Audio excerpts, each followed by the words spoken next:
What's going on, guys? Ryan O'Toole back here again, and welcome to episode 7 of the Endgame series, and welcome to the start of Phase 2. Phase 1 is now done. Oh my goodness, we are chugging along through this. Phase 1 is done. Thank you guys so much. You guys love the series, and I am happy to bring you some more episodes.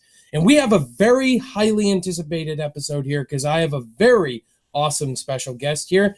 And today we're talking about Iron Man 3, the final film in the Iron Man trilogy, directed by Shane Black, not Jon Favreau, and starring the same cast you've seen in the other Iron Man movies, and you got some new cast members in here. Rebecca Hall, Ben Kingsley, Guy Pearce as Aldrich Killian, etc., etc. And guys, my special guest right here, he has an awesome YouTube channel, which you need to check out. He has some funny intros. He's extremely hilarious. That's Jared Buckendahl. Jared, welcome back to the channel, man. Woo! Ryan, thank you for inviting me over to talk about MCU. Boom, boom, boom, boom. MCU. We're starting off Phase 2. I mean, it's not the best film, but hey, we're starting off Phase 2 strong. Let's do this. Let us know your thoughts and opinions on this film down below, and be sure to type along to the questions. Let us know your answers to all of these, because Jared and I, we're ready to talk about our thoughts and opinions and answers to these questions. And here we go. Iron Man 3 came out in 2013. This was a pretty dull year for the MCU. We've had some pretty dull sequels, but Jared, let me start with the first question. What was your first experience with Iron Man 3? When did you see this film? You know what? Like, going back. Oh no. What are you doing? What are you doing, Ryan? My mother's You're so popular. This happened before. Leave it in. Leave it in.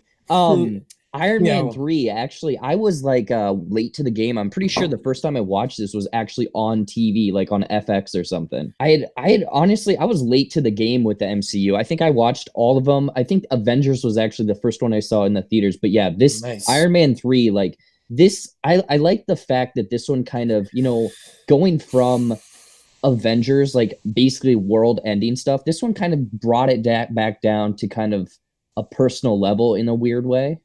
Yeah. Like obviously Tony, you know, he's not saving the world. He's dealing with what, PTSD basically. I have a similar experience with you for the MCU. The first MCU film I saw in theaters was First Avenger, but I saw Iron Man 3 in theaters, and I was extremely excited to see it.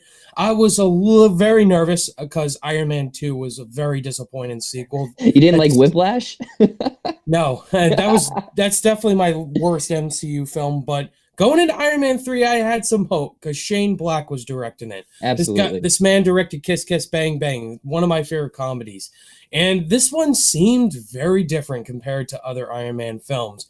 And the first time I saw this movie, I enjoyed it more than Iron Man 2, but I felt a little disappointed as well. But not as much as Iron Man 2. This one, it's a decent Iron Man film. It's not perfect. It has some issues, but there is some fun parts to this film. But in terms of the MCU, this is definitely in my bottom 15 for sure. Yeah, definitely bottom half of it. Yeah. The thing is, I went back and kind of watched the trailer because I was like, how does the trailer kind of show this film compared to what the film actually is? And I think the trailer, it kind of painted it as this really dark story. It's very, you know, with the Mandarin, and then that scene of him dragging his suit through the snow. Like, I was like, oh man, this is the end of Iron Man. But then when we get actually into the movie, it has all that stuff, but definitely with Shane Black and it being this more personal story, there's a lot of humor in this movie, surprisingly. So it's very contrasting between this dark stuff and this humor elements to this movie. It definitely painted it to be a very Dark Knight Rises feel for Iron Man. Yep. Yeah, I totally agree with you on that statement. You kind of answered this question a little bit. My next question was, what side do you fall on with this film? Do you love it, hate it, or think it's okay? I'd probably say I'm in the middle. I mean, in the middle? We kind of touched. It's better than 2, but it's not as good as 1. Yeah, I'm definitely with you. Absolutely. Yeah, the middle, don't love it, don't hate it, just think it's okay for what it is. Definitely not the bad.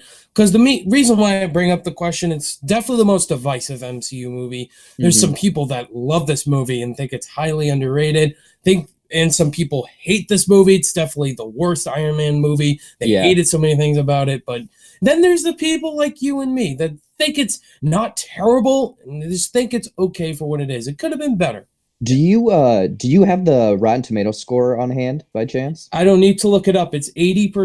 80%. Okay, yeah. 80%. So I mean, it's I mean, there's ones that are obviously way higher in the MCU, but right in the middle probably. Yeah, exactly. There's some things I want to talk about with this film in the next few questions, but yeah, I'm glad we're on the same side for this film.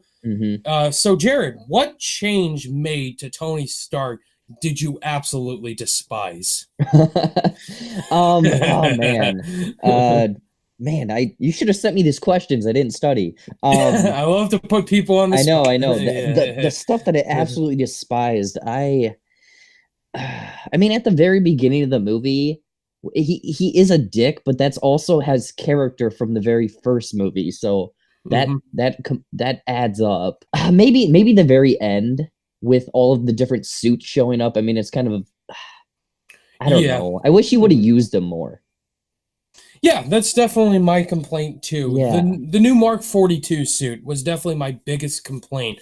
I just didn't like that he was actually not in them, and he was just doing these things. Absolutely, yeah. Because I just watched this before where we're recording, and that scene where he saves all of the people from the airplane and then he gets hit by the truck. I completely forgot that he wasn't in there. So yeah, that is a good point right there. Yeah, they made that joke. They recycled it so much with the thing hitting them, and then the suit falls apart. Yeah, that was a recycled joke I couldn't stand. For sure. It's a cool design, the Mark 42, but I think it's one of my least favorite Mark Iron Man suits, but not terrible. That's the thing I despised about the change they made to Tony Stark. But there is a positive side to this, because Jared, what change about Tony Stark in Iron Man 3 did you absolutely love that Shane Black brought? Okay, I didn't really like how he didn't use all the suits, or that one suit was kind of the joke was overused, but I loved how he basically like prepped all of this stuff just in case something would happen eventually. Like, I mean, we see in Ultron, we see that he made the Hulkbuster. Like, he made all of these different suits, and obviously in the comics, he made a bunch of suits to, if so-and-so goes rogue, he has a suit to take care of them. And I wish that we would have seen that, but I love all of the creativity and just kind of each suit has its own purpose. Absolutely, man. Absolutely. The thing I love the most about this film, that it is a Tony Stark movie, in that Tony Stark has to overcome so many obstacles, and he has to use his wits and his smarts just like the first Iron Man. And the thing I love that Shane Black brought was that Tony Stark is more human than he was in Iron Man 2. He's just an asshole throughout the whole movie. But this one, he has to use his smarts again, and he has to, try to figure out how to be Iron Man without the suit. And in this film, he has great communications with the young kid, played by Ty Simpkins, who was really good. The first few scenes of this movie, everything gets taken away from him. His house, his cars, his suits, and everything. It's basically like that beginning of a video game. It's like, hey, you just lost all your weapons, start again. Yeah, and so many people complain about Tony calling out the Mandarin, threatening him, giving his address and all that, but he's like on this high, and he thinks that he's basically invincible. And this one, his suit kind of gets taken away. He's suffering from PTSD. It's just him, like you said, it's just him kind of piecing together this like makeshift suit of himself to kind of save himself. The storyline to this film does feel very similar to The Incredibles and Batman Forever with Aldrich Killian, and the man who starts off as this nerdy guy who comes up to Tony Stark in 1999. He offers him the extremist stuff, and then he backs out on him, and now he's a supervillain. That is a very cliche storyline, but it's Tony overcoming the fact that, okay, we have a new threat now, and he has to deal with it, and there's Pepper he has to deal with. There's the former girl he had a crush on with Rebecca Hall. There's so many things that Tony has to deal with, and I loved how Shane Black balances Tony, the character. And yeah, that ties into that whole, it basically being more of a personal story, a guy dealing with his problems. All right, let's talk about our favorite scene. If we could just pick one scene. Jared, what is your favorite scene? favorite scene. Man, Ryan, you're killing me. Yeah. It's a little off-brand, but it's definitely a 100% Shane Black, and it's comedy. Kind of when he's zip tied up with those with the guards, and he's kind of just joking around. He's like, "Is the suit gonna show up? Is it gonna show up?" And then when it does, he blasts that dude. That guy is toast. Like that guy is not coming back from that. I thought that You kind of back scared. and forth. Yeah, he's you like, should be scared. Okay. Oh, I'm really intimidated. Yeah, I'd say that's probably one of the memorable scenes. Also, it was pretty cool when he had to save all of the people falling from the plane. Yeah, but then again, when you find out that it's not actually him, that kind of takes away from it. But my favorite scene is the Mandarin blowing up Tony's house. That was really cool scene. Yeah. I love the score to that scene. I love the amount of destruction and all that. And Tony has to save Pepper and Rebecca Hall, and thought the visual effects looked spectacular. That scene was the most entertaining scene. From there we go on a different route, that's for sure. But yeah. No, that scene's really cool because like when it does blow up, like you think that he might take the suit, but then he puts it's like programmed to go on Pepper, which was pretty cool. Yeah, exactly. And the suit doesn't work. They can't fly yet and all that. But that scene was really well done. All right, let's talk about our least favorite scene. But except for one scene I don't want you to include. But you know what scene I'm talking about. What's your least favorite scene in this film? Wait, which one do you not want me to include? The Mandarin. Oh, dang it. I was going to talk about that. Because I have a question about that. Okay. I'll hold that one off. The one dude that was kind of Aldridge Killian's right-hand dude. Let me look up his name. Yeah, I don't know who that dude was, but when he gives that, just when Hogan is following him and then he gets hurt and goes to the hospital, like, I don't know, I didn't really like that whole part of that movie right there. I mean, it obviously tied in with everything to be like, oh, these weren't like suicide bombings or whatever, like these people were infected with this basically disease, or I guess if you looked at it as a power, and they exploded. His name's Saban. Oh, I thought you were just gonna say his name's Steve, just like a throwaway, boring name. Okay, what's your least favorite? My least favorite scene was probably the Iron Patriot scenes. Oh yeah. I just don't like the Iron Patriot suit at all. Yeah. They try to add in some humor with Rhodey and all that, like when he's trying to find the Mandarin and all that. Yep. Freeze, and then it happens twice. Like, thank you. And then the plane scene and all that with the Saban dude in the Iron Patriot suit. Let's take a picture with him. Yeah, I just didn't really like the Iron Patriot suit scenes. And also one thing that I noticed, and maybe it was just the quality of what I was watching it on, the Iron Patriot and even scenes with Tony, the suit looks very CGI. Like, yeah. For me, it stood out a little bit, and I'm just like, it's not holding up. Yeah, it looks so weird, man. Ugh. I don't know. Yeah, I didn't like it. All right, now let's talk about the Mandarin. Yeah, the best part of the movie. Yeah. My name is Trevor. I'm an actor. Yeah, all right, let's talk about the Mandarin. What was your first reaction to the Mandarin when you saw it? Yeah. Okay. And how do you feel about it now? Okay, the very first time I saw it, like, obviously the trailers and everything, the first time you watch the movie, you're like, dude, this is a menacing guy. He's obviously straight up terrorist. He just blew up Tony's house. And then when it's revealed that he's basically just this actor, not even, his name's Trevor? Like, Trevor Slattery? And the funny thing is, he has these supermodels that he's playing ping pong with, and they're in his bed. I'm like, that would never happen. It just drinking beer. and the thing is, that's one of the biggest complaints I think from everyone, because the Mandarin is it's almost his like Tony's one of Joker, his main basically it's one of his main villains from the comics. And a lot of people felt burnt because he was the actor, and then Aldridge Killian said that he was the Mandarin, but in reality he wasn't. I want to hear your thoughts on it, because I also want to throw something in after that. I might change my least favorite scene, because that's actually my least favorite scene. Well, see, I was going to say that. You took it. You're like, no, you can't say that. All right, my thoughts of the Mandarin. The first time I saw it, I was just like, what the hell? Yeah. Yeah, I didn't like it at all. It was stupid. It was cringeworthy to watch, and I just didn't like it. I didn't see it coming at all. The Mandarin was so cool in like the first scenes he was in. Yeah. People call me a terrorist. I'm more of a teacher. Yeah, like he was straight up, he was terrifying. He didn't like he wasn't like over the top, and like they killed that guy on TV. I was like, that's pretty ballsy. Yeah, you'll never see me coming. Ben Kingsley was awesome in that role, but yeah, the humor. I think now I just laugh at it because I know it's coming, but I kind of accept it now for what it is. Yeah, Some of the jokes are funny with the Mandarin, like when he's sleeping. Funny. Yeah, and then he's always just drinking a beer and just hanging out. Like, yeah, he's just there to do whatever. But Tony, I'm gonna blow his face off. One thing is, okay, I don't know if this is even Marvel canon anymore, but do you remember those Marvel one shots? What's that?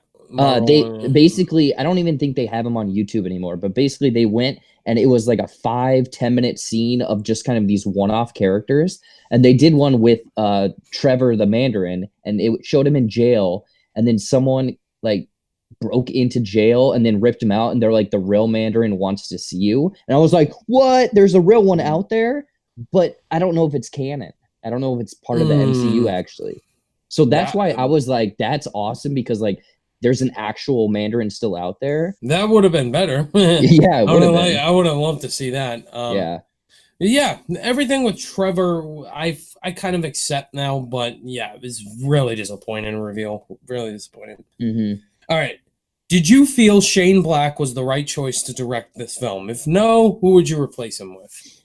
I thought about that today because this movie spews Shane Black. There's a lot of Shane Blackisms in this movie. This was basically the beginning of Marvel getting kind of unique directors in and being like, hey, stick to this path, but you can veer a little bit. You can throw your own little flavor in there, because think about it. Like, before this, we didn't really have anyone kind of just putting their own style into things. And then after Shane Black, it would have been great if we would have gotten Edgar Wright's Ant-Man, but we got James Gunn in Guardians. Like, everyone kind of threw their own flavor into things.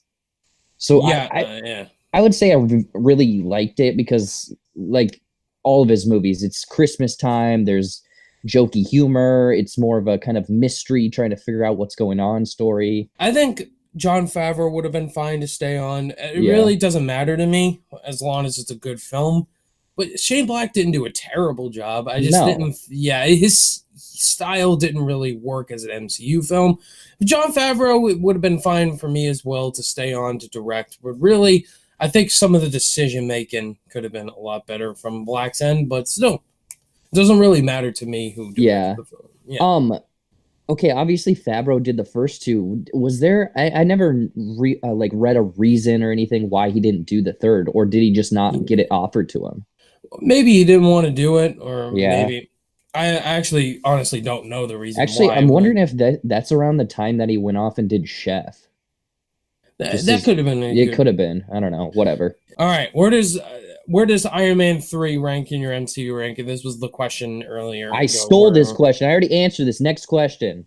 I'm kidding. I would have. Okay, how many are there? Are there with Endgame? Is that going to be 22? Yeah, with Endgame there'll be 21. Okay, with 21. No, 22. Then. I lied. 22. Jeez, come on, get your numbers straight. I'd put this in obviously the bottom 10. Maybe. Oh man, I'd have to revisit my list, but yeah, probably bottom 10, maybe bottom 8. At the 8 spot, maybe. Okay. Yeah. What about you? This would probably be 15 for me. Okay, so that would 15. Be bottom. Well, is that bottom 5 basically? Yeah, the bottom 15. 15. Okay. Probably dead 15. Yeah. Solid 15. Yeah, solid 15. That's right in the middle. All right, now let's get to the final question, Jared. What is it? How will this film affect the Endgame? The end game. The end game. Well, see, this is the only question you gave me, so I actually kind of prepared for this one. Yeah. And okay, I want to get a few things out. Is Endgame, do we know the time period between Infinity War and Endgame? Is it 5 years? Maybe. I don't know. I thought that's what they said. Anyways, whatever. I actually don't want to know when it takes place. I think that obviously Pepper is still in the picture. We got a little bit of a hint that she is able to use one of his suits, and like there's speculation, or maybe it was a bad Photoshop or whatever, but supposedly she's in this movie as rescue. So I think that she is going to rescue him. Like that's kind of the biggest thing. But I also think that I'm trying to go through my notes here. Could you see Happy playing a part? Happy Hogan? Yeah. See, it's just so tough because it's like who is still alive. Yeah, we don't know who turned to dust in this film. And see, that's the thing. I'm kind of tossed up. It could be either of those two, I think, because those are the two people that have gone through all of his movies that are basically the closest to him, that I think they're some of the people that know where he actually is, because Pepper knows for sure because she lost contact with him. I think that kid might actually come back too. Somehow that kid might play into it. He might be older and be like, hey, I know how to use these suits or something. I don't know. Maybe something with that. That'd be cool. So my theory is Pepper turned to dust. You think so? Yeah, I think she turned to dust. I think Captain Marvel is going to save Tony and Nebula. And Happy, I think, is going to play a part. I don't think he turned to dust. And Tony's going to be the one to save Pepper, obviously. Like just like I said with who did I say it with? Who did I say it with? Russell, and probably all our predictions are wrong. You know what? It would be awesome though if like one or two of these were, and it's like I told you, I predicted it months ago. Yeah, I think it would be very interesting. Maybe I could be wrong. I don't know if Pepper turned to dust yet, but maybe from the scene where when he's talking to Pepper in that trailer, to me it feels like she turned to dust. But I don't know. I think Pepper will definitely play a part. Happy. That would be interesting if they brought Ty Simpkins back together. Yeah, I don't know exactly how he'd tie, and that's the thing is like I don't know how much time is between the two movies. But yeah, I think that either, like you said, Happy or Pepper.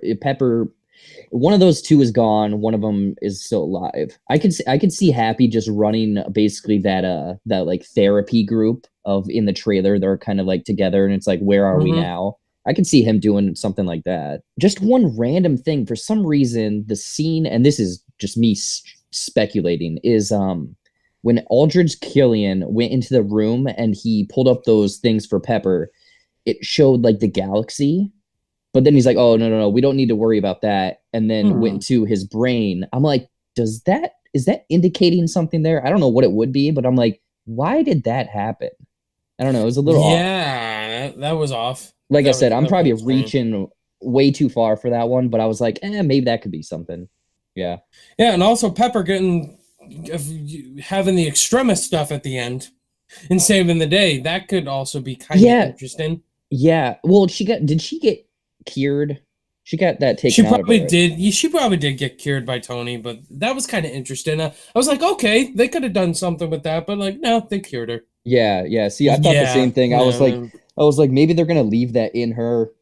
Excuse me, and then she could just basically be part of the team. I don't know. Those were the answers to our questions for Iron Man 3. This was very interesting discussion. Thank you so much, Jared, for joining me and talking about Iron Man 3. But guys, we want to hear from you. What are your answers to these questions? Your answers could be completely different from ours, and we're just maybe over speculating, but we want to hear what your guys' thoughts and opinions are. Jared, thank you so much, man, for joining the Endgame series, talking Iron Man 3 with me. And tell my subscribers where they can find you on your social media. All right, absolutely. No, Ryan, first thing, thank you so much for including me into this. It's always great. I feel like I'm the loner sometimes, but getting in these collaborations is always fun. And just talking movies is awesome.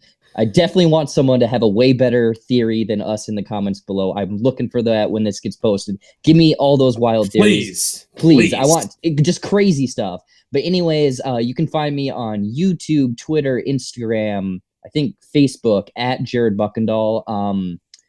Yeah, if you like, I do basically movie reviews, trailer reactions. I'm starting to do some rankings, and then a lot of my stuff is kind of like comedy, sketch comedy that I like to throw in there. So if you want a movie review, but also just a random skit thrown in the middle of it, check out my channel.